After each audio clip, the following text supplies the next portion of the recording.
If you assign the task to yourself, you will automatically see it as part of the project it is related to. If you click Assign to Others, you will be directed to the resource selection step. Here, you are presented with two columns. The column on the left contains people you can choose to select as resources for this task. Click to select the desired person. Then click on the arrow to move the person over to the selected column. You can also just double-click on them. The selected person will show up on the right. You can click on the Internal Users to restrict the view to people within your company. By selecting Send Task to Multiple Providers, you can send the same task to more than one contact at a time. While on the Resource Selection Task Wizard step, you can also click the New Partner button to invite someone who is not in your network yet. When you click on the button, the new contact window will come up.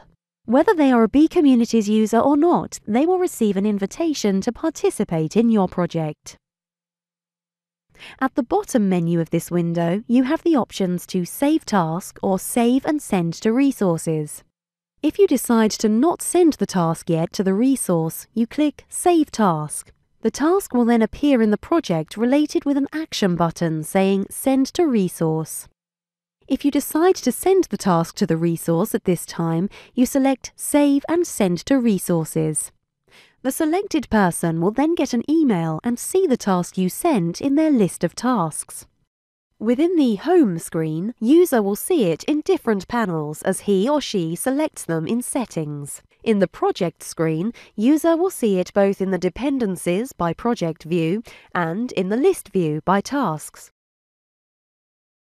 In the latter case, the task will appear on the top of the list. From the Dependencies view, user will be asked to accept or reject it so that its owner gets confirmation of his or her willingness to take it. Please note that once a task is accepted by the resource, it can't be deleted. It will become part of the project's history.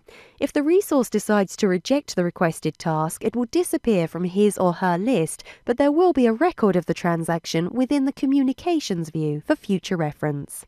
For the task owner, the task will still be visible, and he will be able to reassign it to another resource or eliminate it completely at that point. Meanwhile, until the contact decides to accept it or not, you will see in your account an Awaiting Acceptance notification on the task. Task status will be set to Sent. If your resource accepted the task, they will see its status either as On Hold if start date is still in the future or you have not confirmed the task, or Active to indicate that they can start working on it. If the task was an opportunity, you'll need to confirm the task in the Dependencies listing of Projects view to those contacts you actually want to complete it.